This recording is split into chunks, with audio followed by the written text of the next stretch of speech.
everyone. We'll let a few more residents get a few refreshments and we're ready to start.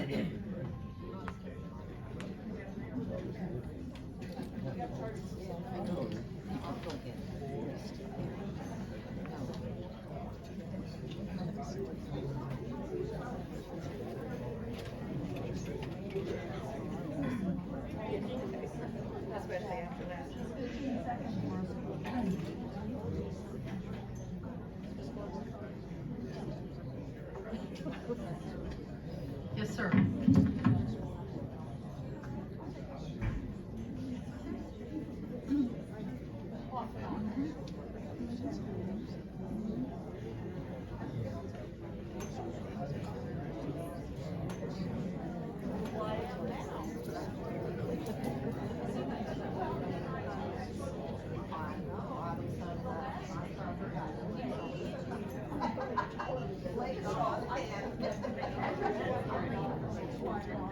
You'll hear it again. 15 seconds. I'm doing 15 seconds in. Okay, everyone, good morning. We're going to get started. We don't want to keep your day from lingering here.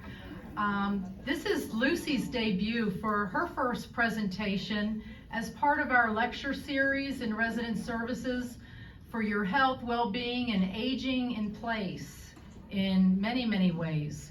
So I'm going to turn it over to Lucy to do the introductions, and I hope you enjoy the presentation today with Dr. Oblender and her team, and we feel privileged to have them here in the community with us. Thank you. Good morning. Thank y'all for coming. Again, welcome to Understanding Dementia. Like Debbie said, this is part of our health and well-being lecture series that we will be doing. Dr. Melanie Oblender is here to speak with us. So a little history on her. She's a board-certified pediatric and hospice physician. She is serving as the Associate Medical Director for Vitas Healthcare here in San Antonio. She graduated from the University of Texas Medical School and completed her residency and fellowship at the University of Texas Medical Branch Hospital, maintaining her board certification in hospice and palliative medicine through the American Board of Internal Medicine. She has been a dedicated mentor and faculty member at the Texas Tech School of Medicine Hospice and Palliative Medicine Fellowship Program, frequently lecturing at local nursing schools. Her contributions to the field earned her the Texas New Mexico Hospice Organization Advocate Award in 2016. She is also a proud retired veteran. She served in the U.S. Air Force Nurse Corps, the U.S. Army Reserves Medical Corps, and the Texas Army National Guard Medical Corps. Sorry, please forgive me.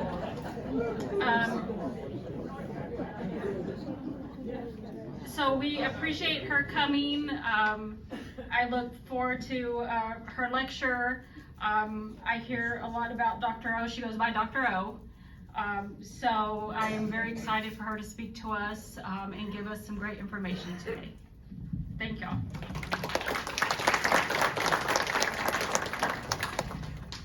I would have served in the Marine Corps, but they wouldn't have me. It is a real pleasure for me to be here today. I feel like I'm kind of coming home to my own people. I started out in the military as a nurse. Sorry. I started out in the military as a nurse, and I did all my 3 years at Wilford Hall. And I did that deliberately because I wanted to go back to college. And so I would work nights and go to school during the day, and work nights and go to school during the day. And after I did that for 3 years, I joined a reserve unit to help put me through the rest of my college. And then I had a total nervous breakdown, went completely cuckoo, and decided I don't want to go to nursing school, I'm going to go to medical school instead. And so I did, and the chief of medicine at Wilford Hall, Dr. Parker, was gracious enough to write me a recommendation, and the University of Texas was gracious enough to accept me. So it's been a fun ride. I have to say that deep down in my heart, nursing is the funner of the two professions. For one simple reason, you get to be with patients. And that sort of is the reason that I went into this gig in the first place. I like to be with people. I like to take care of people. So enough about me. So what I'm going to do now is I'm going to give you a brief overview of one of America's most pressing health problems, and that is dementia. And as many of you know, there is not just dementia. There are several kinds of dementia. And we can tell who's who in the dementia world way early in the disease. But it's like the branches of a tree. When they come down, they all hit the trunk and go straight to the ground, okay? So they all look alike at the end. What I'd like to do is I'm going to describe these dementias, but I told you I like to meet with people. I would like to know from you guys who has had experience living with dementia, either yourself or someone else. How did you cope? What worked, what didn't work, and how can we help you with that? So let's talk about Alzheimer's. It is the single most common dementia in the United States, and it is the 7th leading cause of death in the United States. So that grabs a lot of people. It's characterized by a very insidious onset. There's a few senior moments that start becoming more and more frequent. You know, every morning when I'm looking for my cup of coffee, I'm like, oh my God, here it starts. Here I go, I'm on the road. We have a visitor from Vitas named Joe Brickner, who was the general manager. And I have to tell you this story about him. He has in his bathroom, he has a thread hanging from the ceiling. And at the end of the thread, he's tied a cyanide pill. And he's put a sign on it that says, if you don't know what this is, swallow it.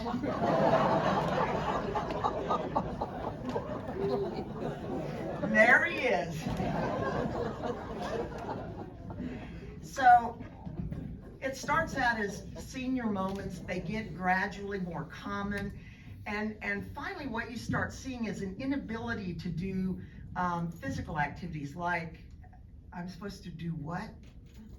Well, I don't know how to take a bath anymore. And so you get people going in, they'll graciously go into the shower and they'll graciously stand there and come out and dry off, but they haven't bathed. And these things tend to start multiplying. And pretty soon you have some issues with eating. And they aren't really sure as to what to do with that. And so this just continues until we hit the trunk of the tree, and then it's downhill from there. They will lose all abilities to think. They will lose the ability to feed themselves, to walk, to get to the bathroom on their own. It's sort of the full circle. You start out in diapers and you end up in diapers. And that's sad because we have some very tough views on people like that. They become awkward in social situations because they can't follow the back and forth conversation, and so they may sit quietly, or they may have outbursts. They also tend to develop delusions. They think, a lot of them, and maybe it's true, maybe it's not a delusion, their kids are stealing from them. Generally, it is a delusion, however. Now, the sad part about this disease, well, many sad parts about this disease, but one of the saddest parts for us as taxpayers and consumers is that this disease is very expensive. The United States spends $148 billion a year caring for individuals with Alzheimer's. The yearly cost for a family who is dealing with a person with Alzheimer's is $40,000 a year. And that's really tough on the budget. More than half of the care of someone with Alzheimer's is out of pocket. If you need caregivers, your insurance, Medicare doesn't cover it. You're paying for that out of pocket.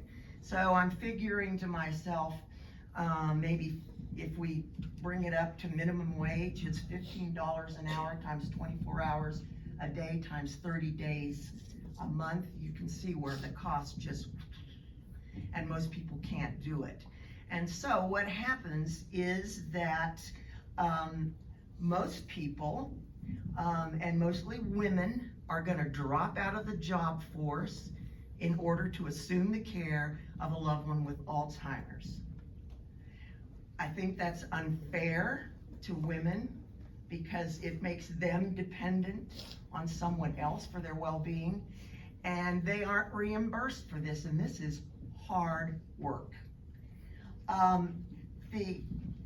The physical and emotional cost to these caregivers that are family is enormous. When I was working in West Texas, I would go into the hospice of Lubbock, and I would hear someone say, "Did you hear about Mrs. Jones' husband?" And I kind of tune in, "What about him?" And they would say, "He dropped dead of a heart attack yesterday." And I thought, gosh, that's a shame. Here she is dealing with Alzheimer's dementia, and he dies, and that's her caregiver. And then about a couple of months later, I heard the same thing. "Did you hear about Mr. Smith's wife? She dropped dead of a heart attack." And I'm like, wait a minute. This is getting to be a little too much to be a coincidence. So what I did was I started doing some research on it. It is not a coincidence. These caregivers work themselves to the bone. They don't eat properly. They don't sleep properly. They don't rest their brain properly, and they ignore all of their things. "Oh, you need to get a mammogram? Too bad. You can't leave him alone. You can't take him with you. So you just skip it. And it comes back to bite you." So I think this disease is expensive in more ways than just money. Typically, from the onset of developing Alzheimer's, a patient is going to live about 8 to 10 years. And that's probably the longest 8 to 10 years that he or she and their caregiver have ever lived. Now, we also have vascular. Now, I'm gonna say that Alzheimer's, but I'm not so sure that anybody I think everybody is a gamish of dementias. The next one that's very common is vascular dementia, and this usually occurs like after a stroke. So the function of the brain that has been supplied by that artery was deprived of oxygen and is either damaged or dies. So you get the typical one-sided paralysis, a facial droop on one side, and then the dementia goes along but they usually initially have the ability to think really well. They may be forgetful, but they're in there.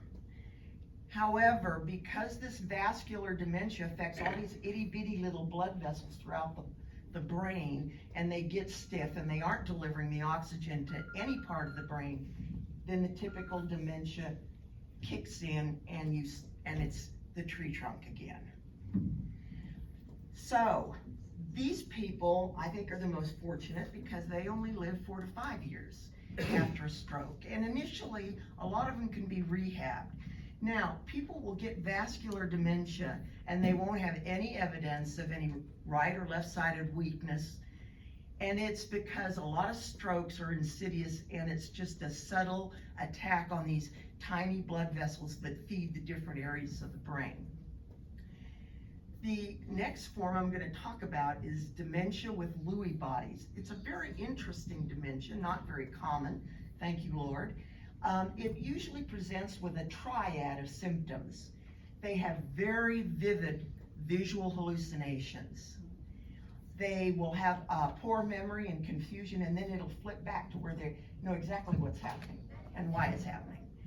They also have Parkinson-like symptoms where they become very rigid and they have a tremor when they reach for things.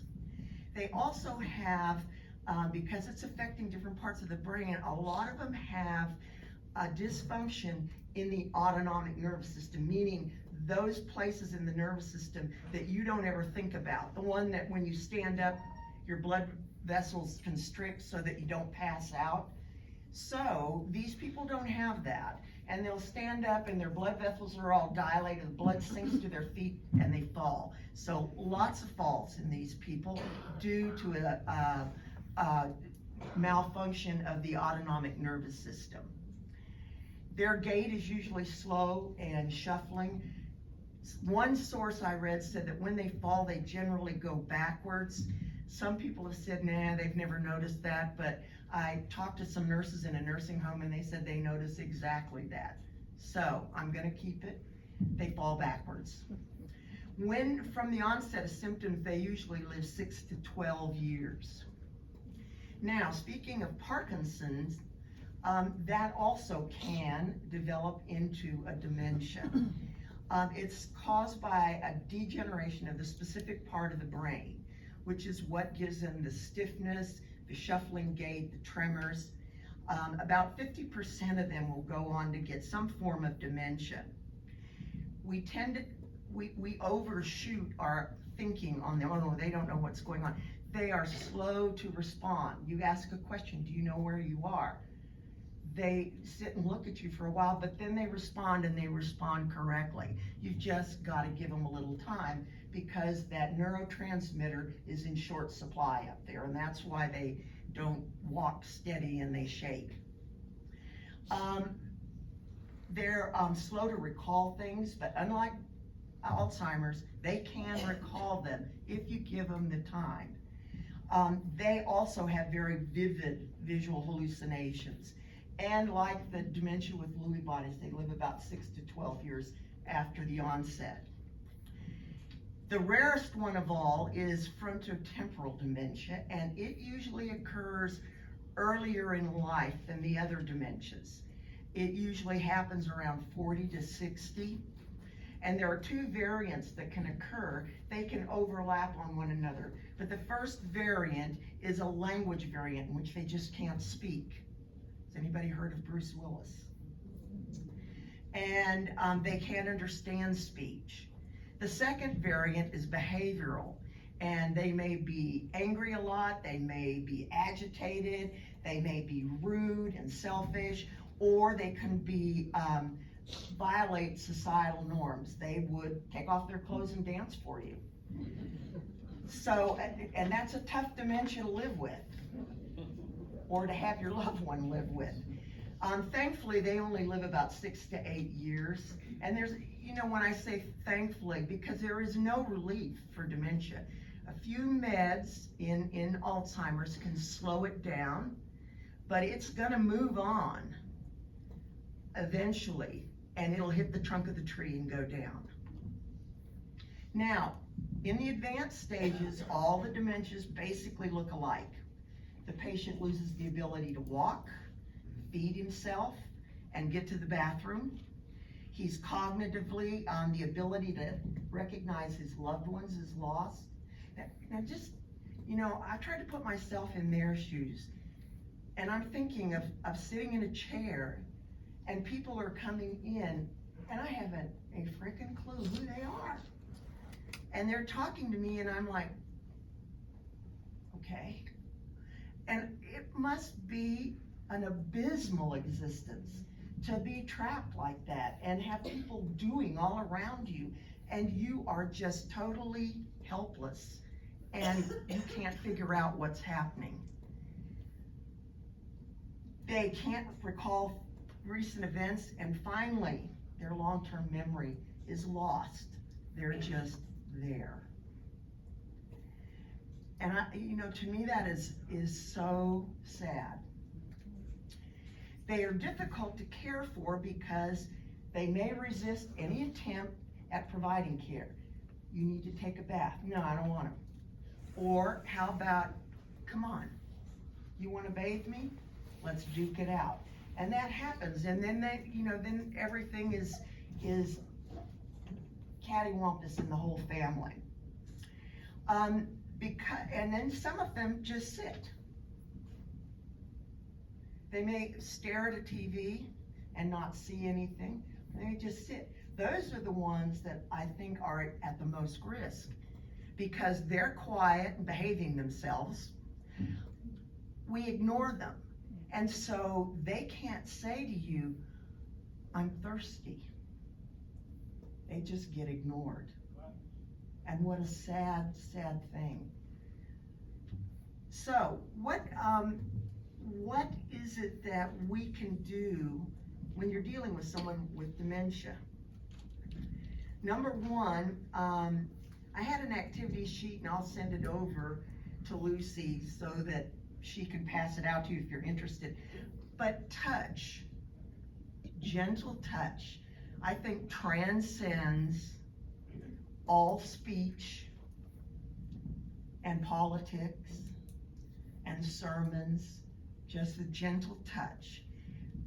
There is a drug that has been out for years that everybody wants me to prescribe, and I'm like, no. Because they've done the studies on it, and they say, oh, this gel works so well. It calms the patient down.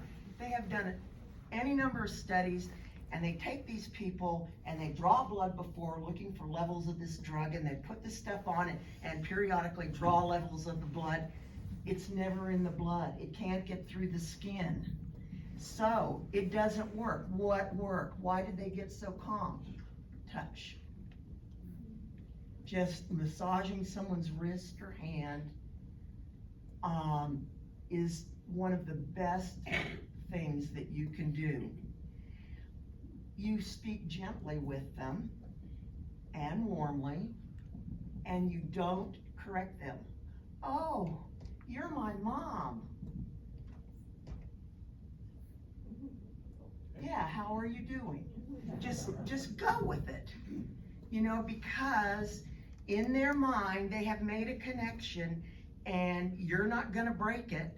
And maybe the next time you come in, they've never seen you before in their life. So you don't try and argue with them, because all you're gonna do is create chaos. Now, there's activities that you can do. Now, I would recommend that you don't get real excited about bingo. This is not an activity that I think that they will enjoy or understand. So ignore that one, but there are things. Music, soft music, either playing or group singing seems to work very well. I get the best information from my chaplain for team meetings because she has a beautiful voice. And when she goes into people with dementia, she prays with them, yes, but they sing, and there are hymns, and we'll say, oh, they just sit there, and she'll say, oh no, she knew every word to Rock of Ages and sang it with me. Or Amazing Grace. We sang Amazing Grace together. And I'm like, whoa, that is such good information, because it tells me more about that person. And I always want to know more about people. The other thing is prayers. She is very well versed. She's not Catholic. Well, obviously she wouldn't be a chaplain yet.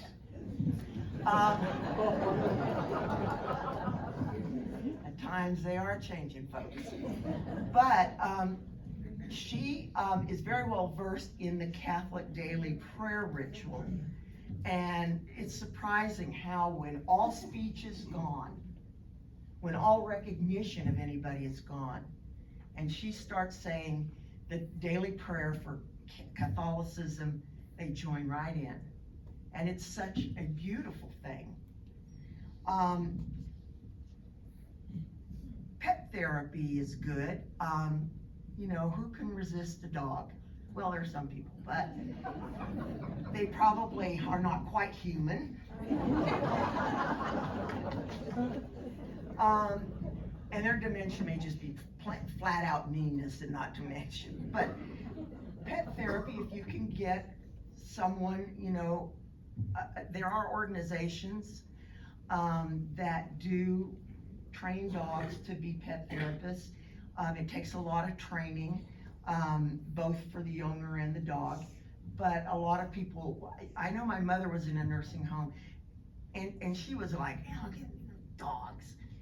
You know, whereas all of us were like, oh, we want a dog, Mom. But the dog would come into pet therapy and she would be thrilled. And she would say, oh, you just don't know how smart that dog is. Babies also seem to make a big difference.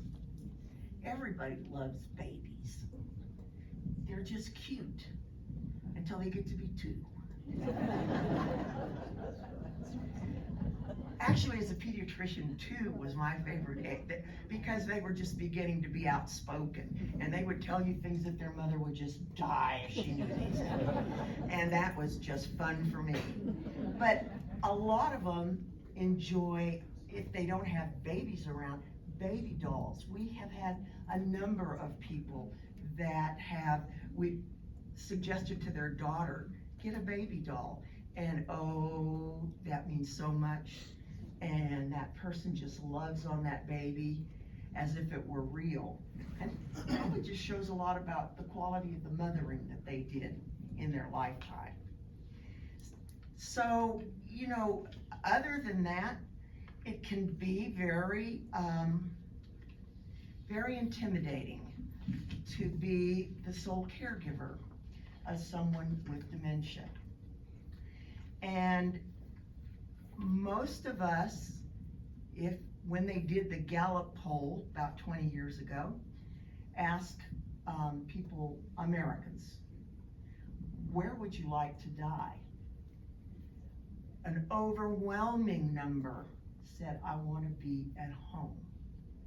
I want to be in my bed with my things and my family, looking at the things I've looked at for 50 years.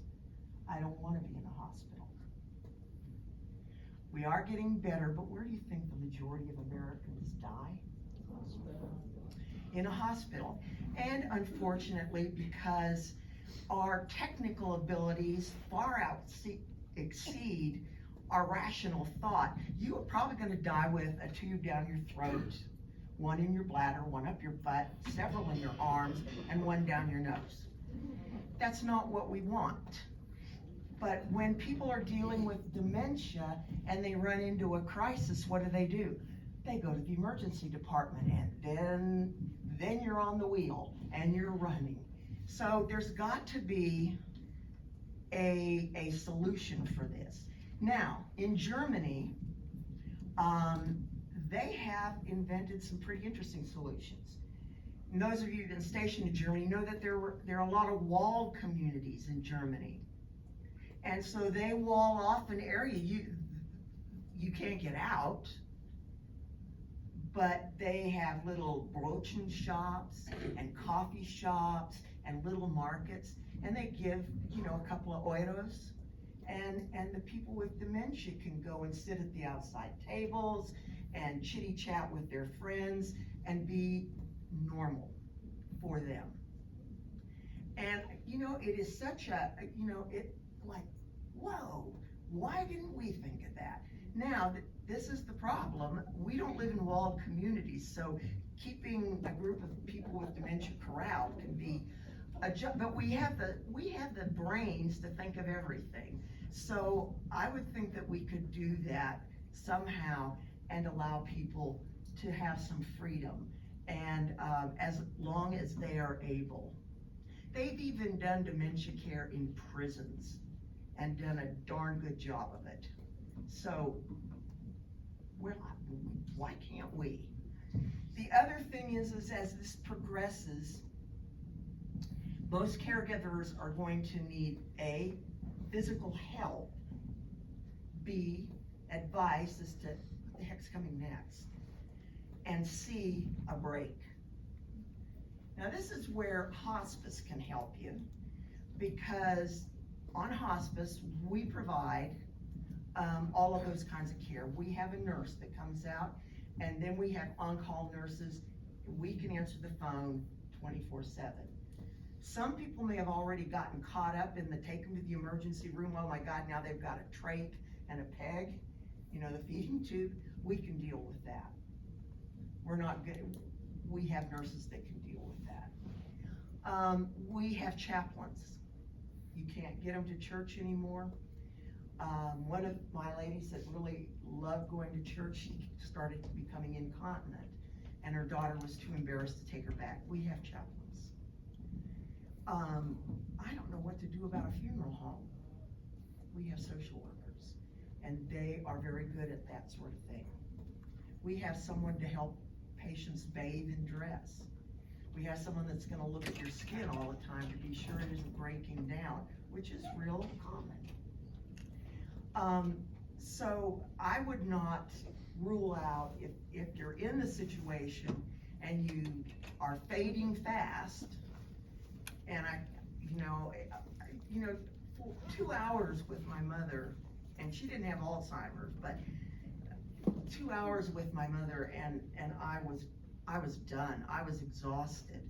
And I'd go over after work, so I worked all day with a group of screaming kids, and then I'd go over to visit my mother, and it was like, oy, oy, oy. You know, you can develop a drinking problem real quick that way.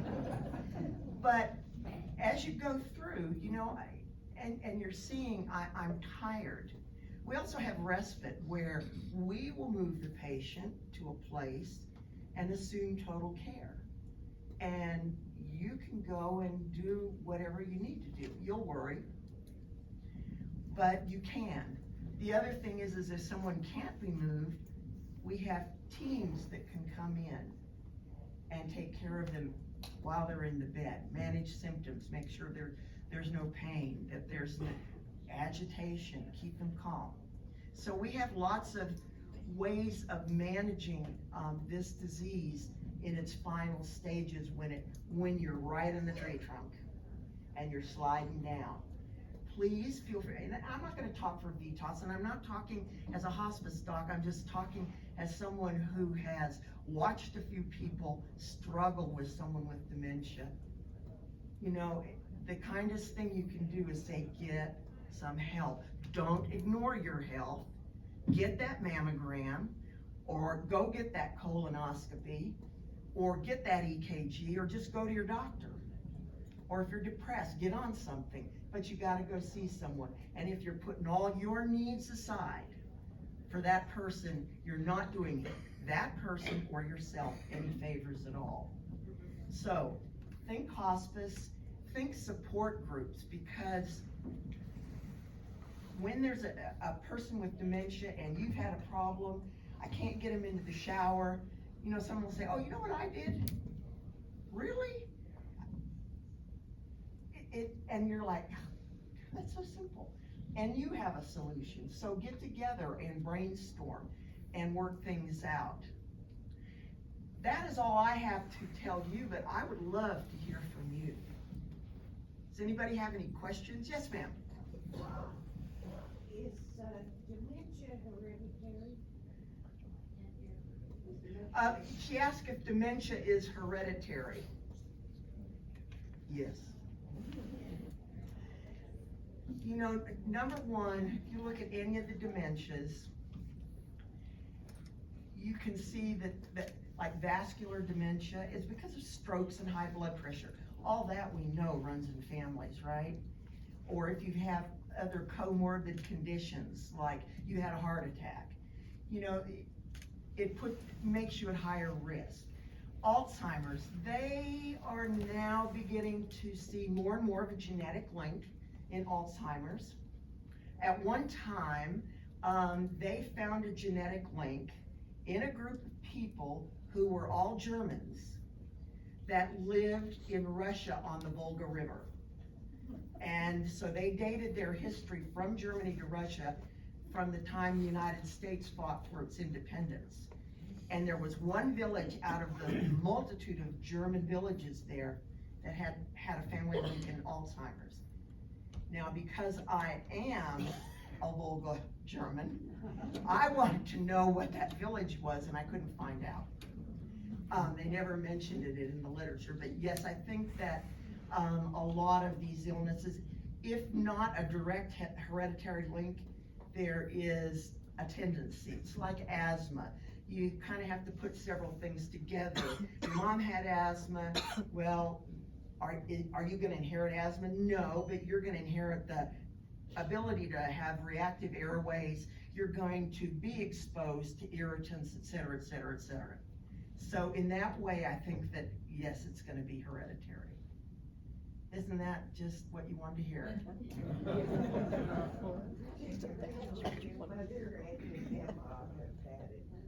They both had dementia. I would say that yes, you probably have a higher risk of developing dementia, but you obviously don't have it right now. There are things you can do to forestall it.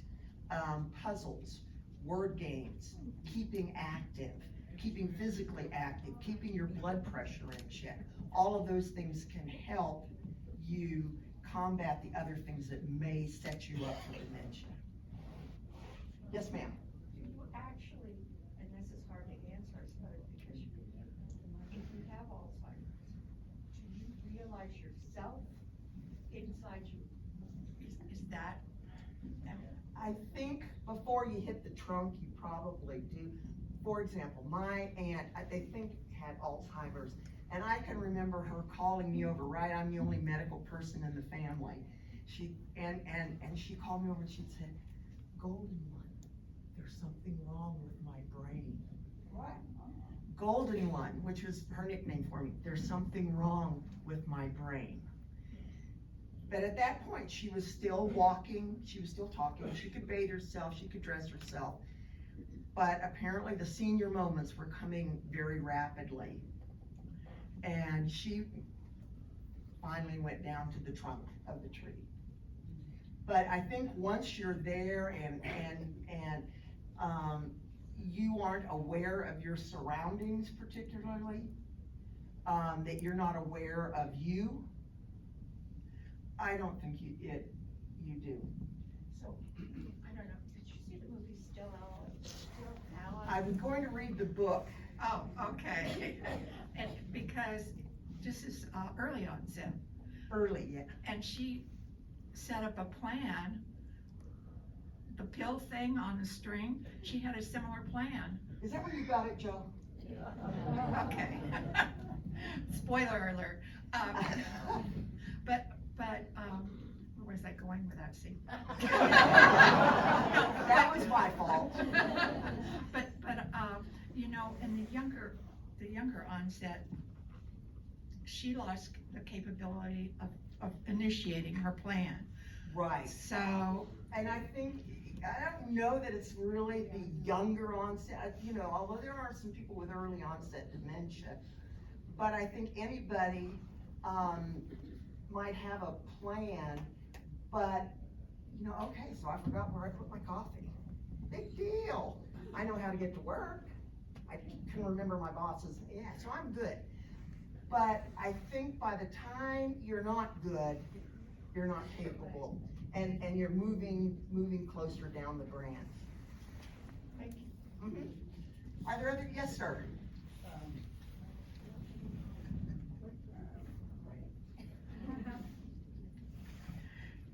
I was a chaplain for a unit for a short time that was an Alzheimer's unit. And if those people couldn't remember anything, they could remember the hymns. All of them could. I have a specific question, and that is, the dementia, Alzheimer's, and mental health, depression, anxiety, specifically DID. Do you know anything about dissociative identity disorder? No, I don't know much about that. I can take some guesses. Tell me about it. Oh, MPD, multiple personality. Oh, that one is very clearly related to several life events like sexual abuse as a child. Yeah, and they, and also, do they have memories? Is there any, well, I had a client that is in that situation right now and her family's going nuts. And so if I can get any trace of somebody who might have worked with that or knows something about that, I would be very grateful. The About multiple personality. multiple personality and Alzheimer's or dementia, because she's in the trunk. She's in the trunk.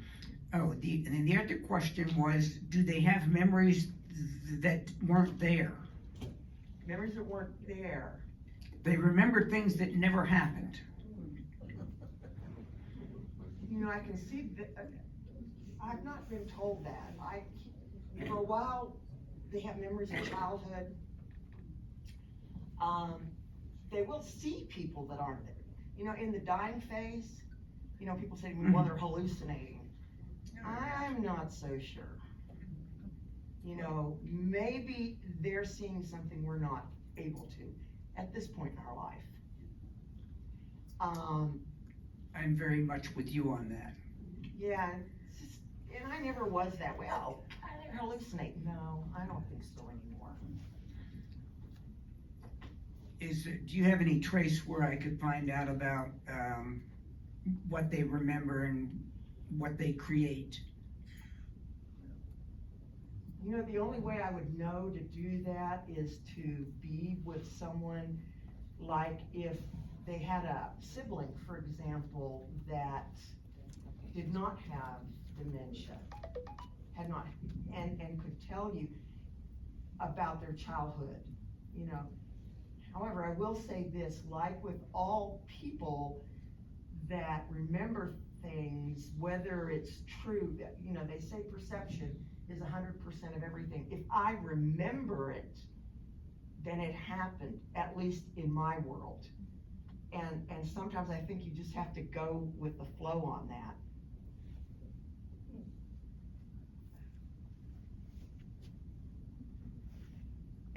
Okay. A few years back, they had a study that said aluminum cooking pans can cause dementia or some kind of problem. They ever prove that that was really a case? No, they've also said that saccharin will cause dementia.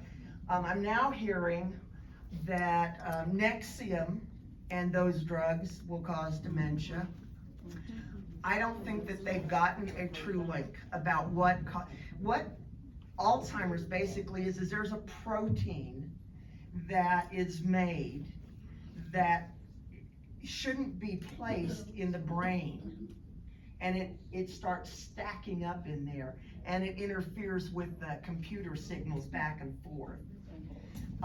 And so basically that's what it is, but I don't think they've been able to for sure link it to, because everybody drinks out of an aluminum can, right? I mean, tell me you haven't had a soda in a can or out of a can, you know? It's hard. And how many of us, you know, that are tubby haven't used saccharin or a sweetener? So, you know, that you can shoot on a lot of things, but I don't think that they've proven a link. Okay, thank you. Any other questions? Yes, ma'am.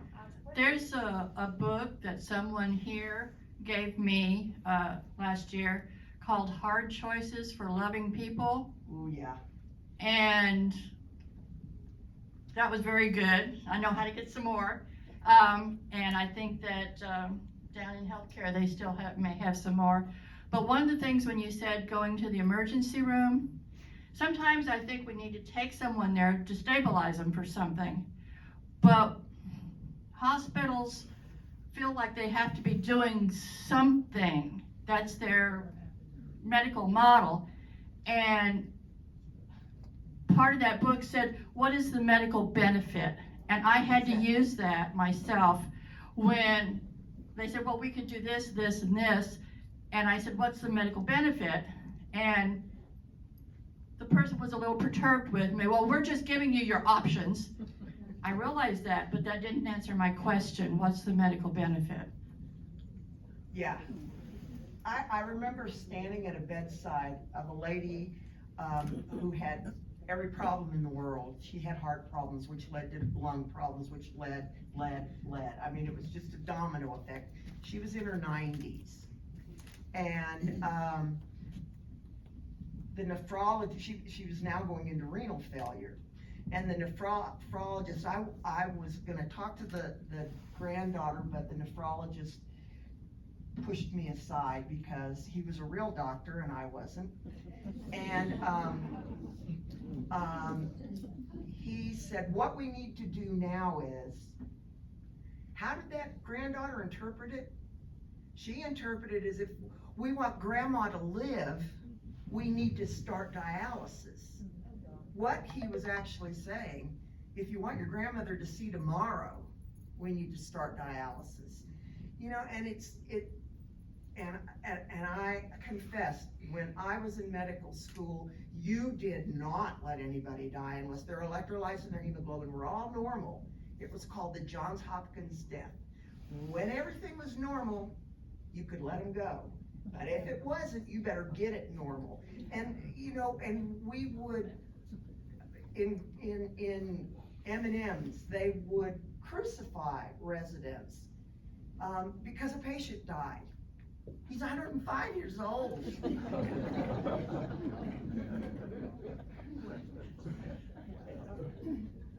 So, yes, ma'am. Yes, good morning. From my experience with my husband for the last 3.5 years, he's had dementia, Parkinson's, a number of physical problems, extreme anxiety, and also talking to other folks, it seems to me that there is a shortage of neurologists in San Antonio, especially those who specialize in Alzheimer's and Parkinson's disease. Could you comment on that, please? I don't know too much about San Antonio because I just moved here several years ago, but there is a shortage of neurologists, period, not San Antonio, shortage of neurologists. The other thing is that most of them, there are very few that are gonna specialize in degenerative brain diseases, you know, and part of it is they really don't have a lot to offer. The other thing is how do you make a diagnosis of Alzheimer's disease? Well, even today, when we know what causes it, where the problem is, the only way to diagnose it definitively is to do an autopsy. Well, that really didn't do me any good. Take the top of my head off. Oh, yeah. So, yes, I think now, there are geriatricians that I think, and I know the university has several, that are probably more adept at dealing with diseases of the older folks, whatever they are, and the dementias happen, you know, we're so lucky. We happen to be at prime target for developing dementias. Yes, sir.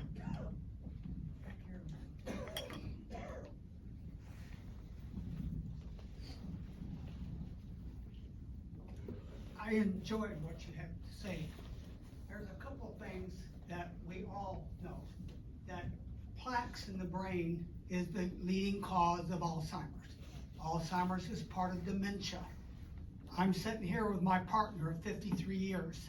I'm a caregiver. She's got dementia with Alzheimer's. We've done all the tests. She has no Lewy bodies, no Parkinson's disease. There is a test that was developed in Washington State where they do biopsies of the ankle, the knee, and the elbow, and that will come back and tell them if they have Lewy bodies. Now, there's 2 neurologists in San Antonio that will do that, but you've got to be able to prove that you think your partner or the person you're caregiving has Lewy bodies. We did it. She doesn't have Lewy bodies. She has dementia with Alzheimer's. I'm the caregiver.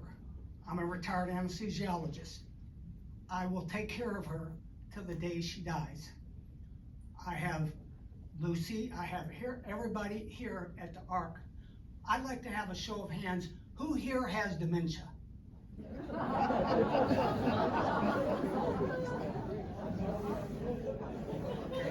Who here is a caregiver of a person with dementia?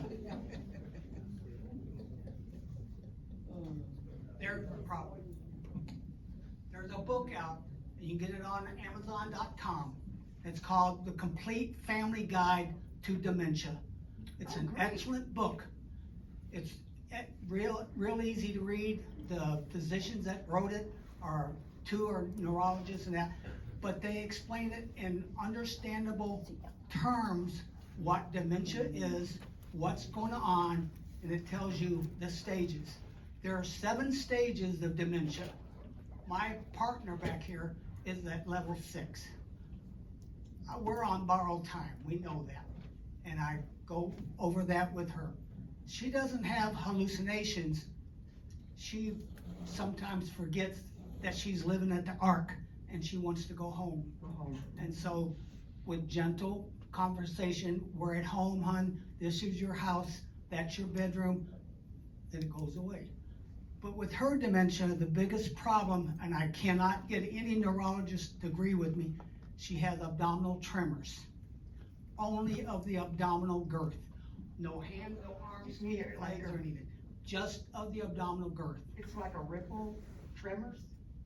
Well, if you were here earlier, I could show it to you. I've taken videos of them. And the neurologist says, well, I've never seen that. I've never heard of it. So when she had her EMG, Somebody, at one time, they'd ever heard of Alzheimer's either, yeah, so. when she had her EMG, she had a full-blown tremor. And the physician says, I have never heard or seen that. How long has that been going on? I said, for 3.5, 4 years. And so if you put them on Valium, which I did, the neurologists disagree. You don't never put a patient with dementia on Valium. Well, okay, I'll take her off. We weaned her off, and the tremors came back stronger. I would wonder if it's not like a form of a seizure, it's firing off. It could be, but no one knows. And she's had MRIs, CAT scans, PET scans, spinal taps, EMGs. She's had the whole gamut. And to this day, we still don't know what causes. So did you put her back on the Valium? We're gonna put her back on the Valium. Sir, thank you. Your job is very, very hard. You're getting some rewards from it, and you have my deepest admiration for what you're doing. The veterans in here that lived through Vietnam, now this is worse than Vietnam. Let me tell you that right now. When you have a person, your loved one's got dementia or Alzheimer's, it's worse than being in Vietnam. Thank you for your service.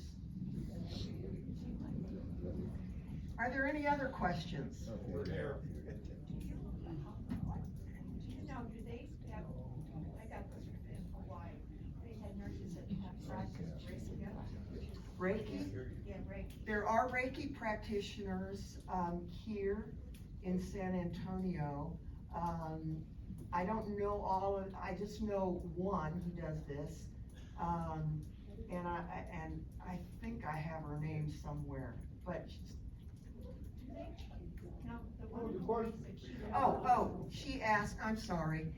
She wanted to know if there were practitioners of Reiki here in the United States, and it's Reiki is from not so ancient Japan, and they use their hands to transmit energy for different things.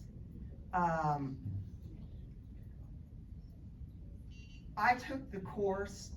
I'm not really good at it. you know, but there are people that are good at it, and they did it on me, and you could feel the energy coming from their hands.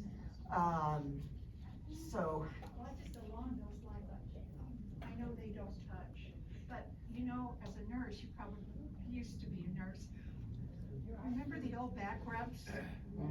They don't do that anymore. no, And I we think don't. that's Oh my very fair. goodness gracious, no. Yeah, and I think, I'm wondering if the way I know that, you know, they're manipulate something or some, but still, it was I a good think they thing. ought to bring back the back rubs. I- I'd get my PhD in back rubbing if I could. Could you talk about the drugs that are available that are used to perhaps slow the development of dementia? Okay, there's several classes of, the initial ones, Namenda and Aricept, or donepezil, one of the things they did was free up acetylcholine, which is a neurotransmitter, which seemed to be in short supply, so that helped. I don't know that, and now I've been reading where there are a few more developments, and you know, because of the big squawk, they released a drug that probably they shouldn't have, and people resigned from the FDA over it. I haven't been paying that much attention to, but I suspect, knowing the way things are going, I suspect that at some point, they're gonna be developing monoclonal antibodies that will go after the plaques. Now, having said that, we'll just think of some other way to die. I mean, we are finite. But I think that will be a solution. The other ones, there's Exelon patches that absorb through the skin, and they do absorb. There are some drugs that we have successfully manipulated to be very good at going through the skin, and that is one of them. And those are about, galantamine, I think, is another one, but they all seem to wanna, in the early stages, kick out some more acetylcholine, which is okay, except that the only part of the brain that really functions well and needs acetylcholine is the temporal lobe. So once the plaques have advanced into the frontal or parietal lobe, they're not gonna be of benefit. So,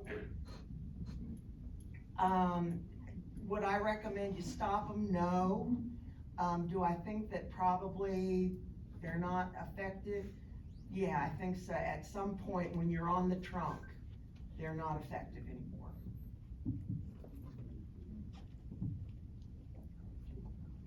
I have two questions. One is the name of the book you mentioned a while ago.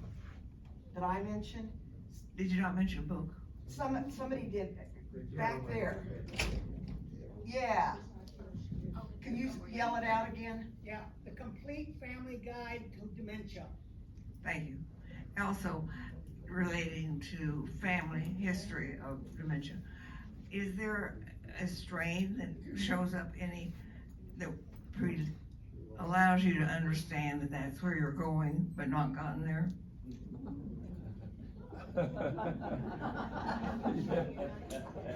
This group is getting a little too hard for me. I don't know. That's the honest answer. I don't know that you mean like DNA and saying, oh, well, you've got this codon, like Huntington's Yeah, disease. that's my point.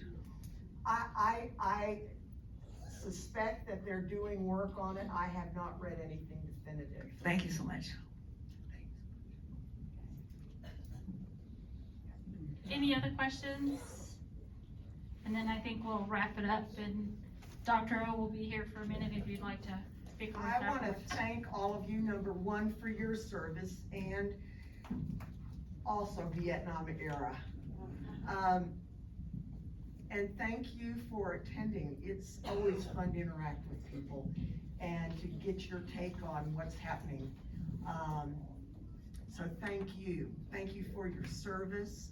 And for the spouses of those who serve, thank you.